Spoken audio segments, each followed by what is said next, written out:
যারা ছাদে আলু চাষ করে সর্বোচ্চ ফলন চান তাদেরকে সিম্পল ৫টা স্টেপের কথা বলবো।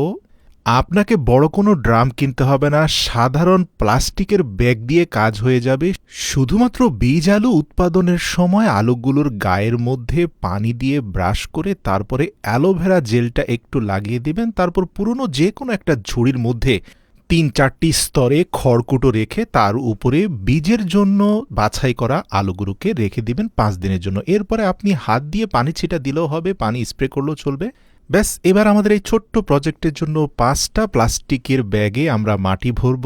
সংক্ষেপে বলে দিচ্ছি, ২ ভাগ মাটির সাথে ১ ভাগ ছাই মিশিয়ে তার সাথে আরও ১ ভাগ ধানের তুষ মিশিয়ে আপনাকে মাটিটা প্রস্তুত করতে হবে। সর্বোচ্চ ফলন পেতে ফেলে দেওয়া একটা প্লাস্টিকের বোতলের উপরিভাগ এবং নিম্নভাগ ভিডিওতে দেখানো পদ্ধতিতে কেটে বস্তার উপরে প্লেস করে ঠিক এভাবে বস্তার মুখটা শক্তপোক্ত কোনো তার দিয়ে বেঁধে দিন।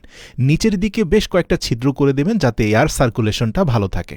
ব্যাস, ভিডিওতে দেখানো পদ্ধতিতে বস্তার ৪টি কোণায় ৪টা ছিদ্র করে সেখানে আপনি ৪টা আলু বীজ রেখে দিন। এরপর টানা ১৫ দিন পানি দেওয়ার পরে আলু বীজগুলো ৪ থেকে ৫ ইঞ্চি লম্বা গাছে পরিণত হবে। এরপরে আপনাকে একটা কৃত্রিম মাচা তৈরি করতে হবে বাঁশের কঞ্চি দিয়ে, যাতে আলু গাছগুলো ডানে বামে হেলে পড়ে নষ্ট না হয়ে যায়। কিছুটা শুকনো খড়কুটা আপনি গাছগুলোর গোড়ায় দিতে পারেন। এতে কি হবে, ভেজা খড়ের কারণে গাছের গোড়ায় সবসময় স্যাঁতস্যাঁতে ভাব থাকবে।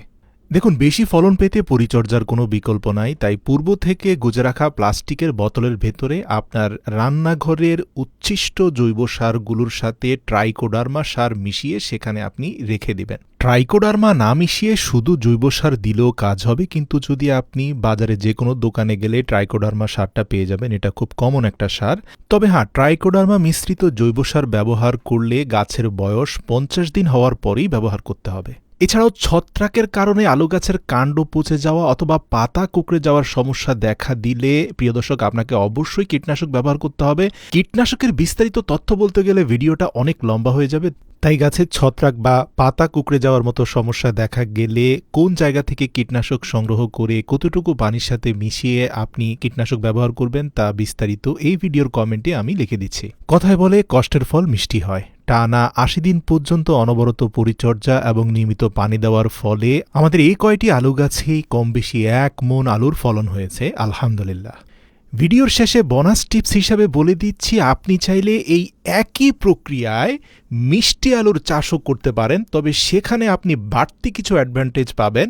মিষ্টি আলুর পাতাতে ছত্রাক বা অন্য কোনো রোগের আক্রমণ হয় না, যার কারণে আপনাকে কীটনাশক স্প্রে করতে হবে না। আর মিষ্টি আলু বাজার মূল্য অনেক বেশি, স্বাস্থ্য উপকারিতাও অনেক বেশি। সবচেয়ে গুরুত্বপূর্ণ হচ্ছে, রান্নায় ব্যবহৃত আলু পাতা খাওয়া যায় না, কিন্তু মিষ্টি আলুর পাতা অত্যন্ত সুস্বাদু একটা শাক, যাতে পর্যাপ্ত ভিটামিন এ রয়েছে। যেহেতু এই পুরো ভিডিওতে বর্ণিত গোল আলু চাষের পুরো প্রক্রিয়াটা অনুসরণ করেই আপনি মিষ্টি আলুর চাষ করবেন, তাই শুধু পার্থক্যগুলো একদম সংক্ষেপে বলে দিচ্ছি। মিষ্টি আলুর বীজটা কিন্তু মিষ্টি আলু গাছের পরিপক্ক কাণ্ড থেকেই নিতে হয়। ভিডিওতে দেখানো পদ্ধতিতে উপযুক্ত কাণ্ডকে গোড়া থেকে কেটে পাতাগুলো সরিয়ে দিয়ে ৪ থেকে ১২ ঘন্টা লবণ মিশ্রিত পানিতে ভিজিয়ে রাখবেন। গোল আলু চাষের যে প্রক্রিয়া এই ভিডিওর শুরু থেকে দেখানো হয়েছে, ওই একই প্রক্রিয়াতেই কিন্তু আপনি মিষ্টি আলু চাষ করতে পারবেন। সেখানেও পর্যাপ্ত ফলন হবে, শুধু নিয়মগুলো অনুসরণ করতে হবে সঠিকভাবে।